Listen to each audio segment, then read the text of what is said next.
পিস্তললৈ মানুহ মাৰে। বিষ্ণু ৰাভাই কিন্তু এটা পক্ষীও মাৰি পোৱা নাছিল। ডিফাৰেঞ্চ এইখিনিতে যে শিল্পী বিষ্ণু ৰাভা আছিল সঁচা কথা, সংগ্ৰামী আছিল, সংগ্ৰামী সত্তা।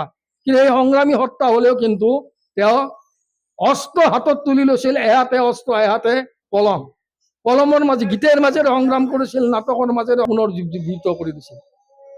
তেওঁৰ প্ৰথমা পত্নী প্ৰিয়লতা দত্ত যোৰহাটত বিয়া কৰাইছিল। অকাল মৃত্যু হ'ল সান্নিপাত জ্বৰত।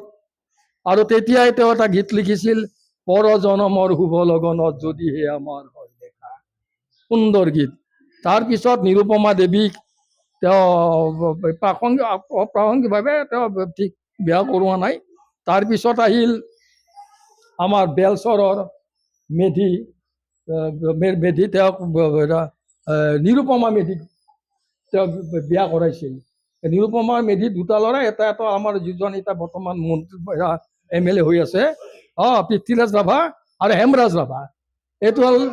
এইটো হ'ল আপোনাৰ এই যি বেলচৰৰ এই মেধি, নিৰুপমা মেধিৰ মানে ল'ৰা। তাৰপিছত তেওঁৰ মৃত্যুৰ পিছত থাৰ্ড টাইম তেওঁ বিয়া কৰালে এই মোহিনী বসুমতাৰী। মোহিনী বসুমতাৰী নিকাচী মচলপুৰৰ তেওঁ বিয়া কৰা। শেষত তেওঁ ৰাভা নাম উপাধি ল'লে, মোহিনী ৰাভা। এই মোহিনী ৰাভাৰ প্ৰথম এটা ছোৱালী হৈছিল, এইটো মৰিল। আৰু নেক্সটটো মেণ্ডেলা ৰাভা। তাৰমানে তিনিটা ল'ৰা। মেণ্ডেলা ৰাভা এতিয়াও আছে। গতিকে এই পৃথ্বীৰাজ আৰু মেণ্ডেলা ৰাভা, ইহঁত তিনিটা ল'ৰা। গতিকে বিষ্ণু ৰাভা সেই সময়ত দেউতাক যেতিয়া আৰ্মিত আছিল সুবেদাৰ হৈ ৰিটায়াৰ্ড হোৱাৰ সময়ত তেওঁক 2000 বিঘা মাটি তেজপুৰত ব্ৰিটিছবিলাকে দি দিছিল ৰিটায়াৰ্ডৰ সময়ত। গতিকে সেই সময়ত বিখ্যাত ধনী আছিল বিষ্ণু ৰাভা, বিৰাট ধনী মানুহ। কিন্তু ধনী হ'লেও তেওঁ সদায় ধনী দুখীয়াৰ মাজত সেইধৰণে প্ৰভেদটো বিচাৰে, পাৰ্থক্য নাছিল। তেওঁ সহজ সৰল আৰু মানুহক তামান সহায় কৰিছিল। গতিকে বিষ্ণু ৰাভাৰ জীৱনৰ এইখিনি কথা আচলতে আমি উত্তৰ আমি বহুত নাজানো, এইখিনি আমি পঢ়িছোঁ বা দুই এটা কথা শুনিছোঁ, বা আজিয়ে মই অসম নাট্য সন্মিলনৰ এটা আহিত আছোঁ, এইবিলাকে বিশ্লেষণ হয়। তেওঁৰ বহু জীৱনৰ বহু কাহিনী আছে। আত্মগোপন কৰি থাকোঁতে কেনেকে পুলিচৰ পৰা তেওঁ এৰা খাইছিল, কেনেকে পলিচি কৰিছিল, সাংঘাতিক। গতিকে এইবিলাক তেওঁৰ ব্যক্তিত্ব। এনেকুৱা ব্যক্তিত্ব এতিয়া পাবলৈ টান।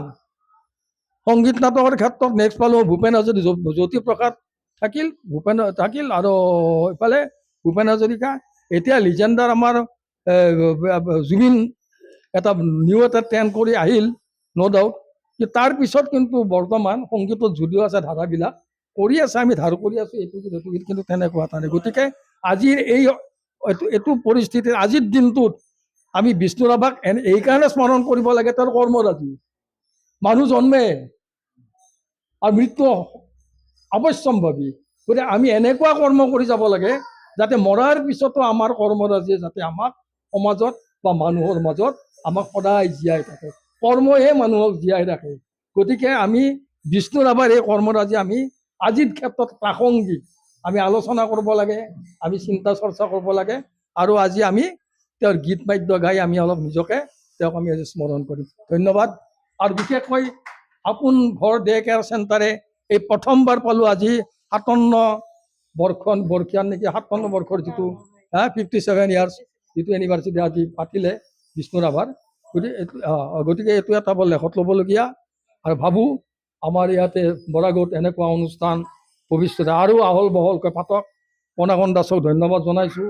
আৰু এইখিনি আমাৰ সুৰভী নগৰৰ জ্যেষ্ঠ মানুহখিনি আহি যিটো কৰিব ধৰিছে, এইটো তাৰ কাৰণে মই তেওঁলোকক শলাগ লৈছোঁ। ধন্যবাদ।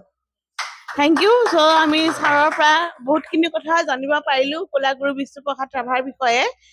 ত' সকলোকে জনোৱাও হ'ল, আমাৰ আইতাক সকলোকো জনোৱা হ'ল। তেওঁ